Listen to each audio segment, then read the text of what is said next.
the legacy of Pope Francis, as well as how our church continues to move forward. But today, in particular, is a day of sadness for me personally, but also for Catholics around our diocese as well as around the world. So I'm grateful for your willingness to be here today, and I'm happy to respond to any questions that you might have. Hi, Rachel with Spectrum News. We know Pope Francis was such a unique pope, even unorthodox, some people would say. What do you think people will miss specifically about this pope? I'm not sure I would agree with the characterization of him as unorthodox, but I would say quite the opposite. I think that one of the beauties of the Catholic Church is the long line of tradition in which each pope has something unique and something specific through the gift of the Holy Spirit to give to us. And I believe certainly that Pope Francis giving us a particular flavor of the papacy that was his own. I found his smile to be somewhat engaging myself personally, but also I think that the way he brought to us an appreciation of the faith from a perspective of South America, where it's a different way of understanding life and the world, and I think he brought that to us as the successor of Peter, the 266th successor of Peter. And so I think he had just a genuine joy in life that was evident anytime that I only had one opportunity to meet with him, and it was clearly evident the day that I met him. But I think in many of his public appearances over the last number of years, that we've all been able to appreciate that genuine joy that is part of who he was as a person, and certainly a part of who he was as a leader of our church. What was Pope Francis like in person? I found him incredibly affable. He, in the meeting that I had with a number of other bishops back in late September, he was very off the cuff. We were together for about 90 minutes, and in various moments he was incredibly serious, talking about topics of incredible importance, and then moments later in another discussion of something different was laughing and joking and allowing the moment to dictate the response. And so in that regard, I found him incredibly genuine and someone with whom I felt an immediate comfort, and I think most people would say the same. So I think that was my impression, my takeaway. Bishop Martin, you mentioned, of course, that there will be the opportunity for Catholics and people who want to honor the life of Pope Francis this evening. Is that something that will continue throughout the week in terms of just the churches will have their doors open and people want to come in and celebrate or just be in their moment of sadness? What will the rest of the week look like? Right, the rest of the week in the Church Universal, the Universal Catholic Church, we're beginning a period of 9 days of official mourning, which would happen at the death of any pope. And so obviously that will be carried out in different ways in different cultures around the world. Here in the Diocese of Charlotte, we are opening all of our churches this evening at 7 p.m., from 7 to 8 p.m., and inviting all of the faithful to come together in their local church to offer prayers and to be together as we all mourn the passing of Pope Francis. We, here in the Diocese of Charlotte, we'll be making an announcement later on today. We'll probably be having one larger Mass for anyone in the diocese, probably on Wednesday evening. But other parishes will be able to do whatever they feel is most appropriate. But I can't say that there'll be every day some different celebration other than the regularly scheduled celebrations that will be part of the local communities throughout Western North Carolina. And the larger Mass will take place here? The larger Mass will probably take place at St. Mark's in Huntersville, and that will be Wednesday night at 7 p.m.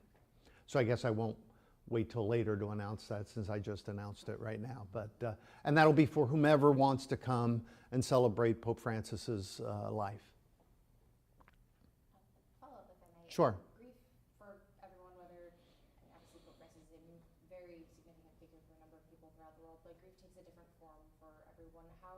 What guidance do you offer to people as they navigate this grieving process? Certainly, I think most of us in our adult lives have suffered loss, and we realize that it is unique to each and every one of us, and how we address that, I think, is as unique as each one of us is. And I would just encourage people to, first of all, turn to the Lord in prayer, that we always turn to our God and say, this is how I'm feeling, this is what is a challenge for me right now. And in particular, I've lost someone that is meaningful to me.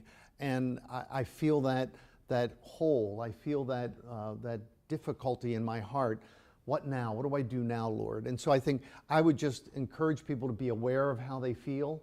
I would encourage people to turn to the Lord in that feeling and turn to others. That's the beauty of the church, is that we're not in this by ourselves. And so we share our mourning together, and we're absolutely encouraged to be with each other during a difficult time and to try and work through whatever degree of sadness that we might have.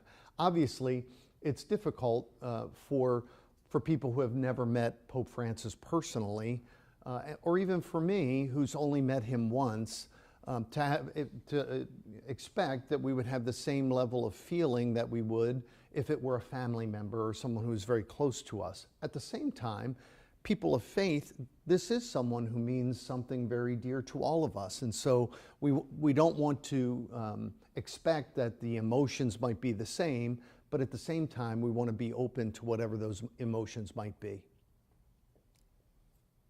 Yeah, did he inspire you in any type of way? You know, it's a great question. Obviously, Pope Francis appointed me Bishop of Charlotte, and so to say that his life has a particular meaning for me or an inspiration for me would be a bit of an understatement. That he would find me worthy of being here with all of you and to lead this community of Catholics in Western North Carolina, I'm incredibly honored by his selection. And so personally to me, he means a great deal. That said, I've felt that way about each pope since I can remember, that being Catholic, there's something about the relationship with the Holy Father that there's a spiritual fatherhood there that can't be denied, and that creates a connection that is unique to the individual. I've had the blessing of meeting Pope John Paul II, St. Pope John Paul II. I met Pope Benedict before he was actually Pope, when he was still Cardinal Ratzinger, and now have had the ability, the joy of meeting Pope Francis. And so each of those men and their predecessors have made an incredible difference on our world and on me personally. And so absolutely, I'm particularly saddened today. It does move me deeply. I feel only blessed that I was able to meet him, and that he enabled me to come here and be here with all of you. Yes? What do you feel Pope Francis's legacy is? You know, I think the legacy question is one which takes a lot longer to unfold. I think in the immediacy of the moment, there's a rush to judgment. You know, we want to be able to say, here's what he meant. And I think history teaches us that there's always some benefit in the blessing of some distance. You know, that we gain a little more perspective the more that we are able to step back from any period in time. That said, obviously there are some particular dynamics of Pope Francis's pontificate that I believe will have and have had a lasting impact. I would say that two of his encyclicals, in particular Evangelium Gaudium, which talks about the joy of the gospel, really shining a spotlight on what Christians should do and how they should live their lives with a spirit of joy, I think was transformational. I also think Laudato Si, his opportunity for us to take a look at the resources that we've all been given on this earth by our God, and how we respond to them, how we engage this reality of our earth. I think those are important milestones in the pontificate of Pope Francis. But what I will say, in my humble estimation, I'm just one guy, but in my humble estimation, his greatest gift to the church has been synodality.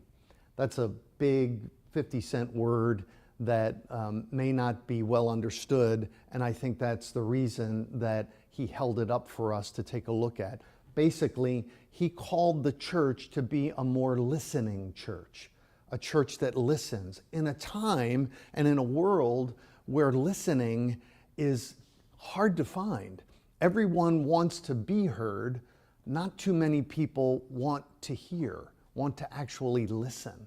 And so he called the church to be in a perpetual posture of listening through synodality, through bringing people together to share where they were, but more importantly, less about sharing where they are, more about listening to where others are. So I think that is a real strong mark that Pope Francis has left on the church, among many others. Those are just some of my more immediate responses. Right, anything else? Questions? Everybody got what they need? My only Go ahead, that's clarification. fine. Sure. Would be with the next 9 days, churches across the diocese will be open from 7 to 8 p.m. No, ma'am, just tonight. Just tonight. That's only. Generally pretty open anyway. Yeah, I think. Get in and pray pretty much any time. Sure, it depends on the location. Some churches are open, pretty much throughout the day. But again, in different locations, that gets carried out differently. So, and I'm just grateful that no one asked me who the next Holy Father would be, because I have no idea, and I'm not sure that today is the day for that conversation anyway. So thanks for your sensitivity in that regard. I appreciate it. Thank you. Yes, I guess we'll be watching for smoke and. That's right. Yeah, the process, obviously, there'll probably be a state funeral. I would assume sometime the end of this week, if not the beginning of next week. And then usually, I would say within a week or 10 days thereafter, the conclave will begin. And so, obviously, there are, I forget how many cardinals under the age of 80. I believe it's 100 and, I want to say 130, but don't quote me on that. But they'll begin making arrangements to travel to Rome for the Holy Father's funeral, and then to remain there for the conclave that will begin shortly thereafter. Okay. All right. Thank you, everybody. Thank Thanks you. for coming out early in the morning. Thank you. Getting the news out. Please do promote the 7 p.m. if you can. Just be sure that gets in, because we really want people to be able to come out to church tonight. Thank you.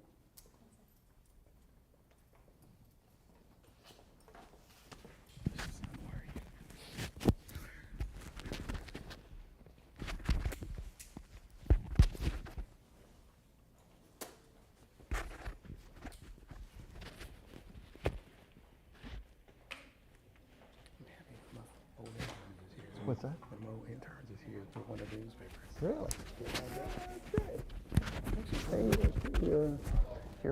You're a difference maker. I think she actually is Catholic. So Oh, that's good. She's one of mine too.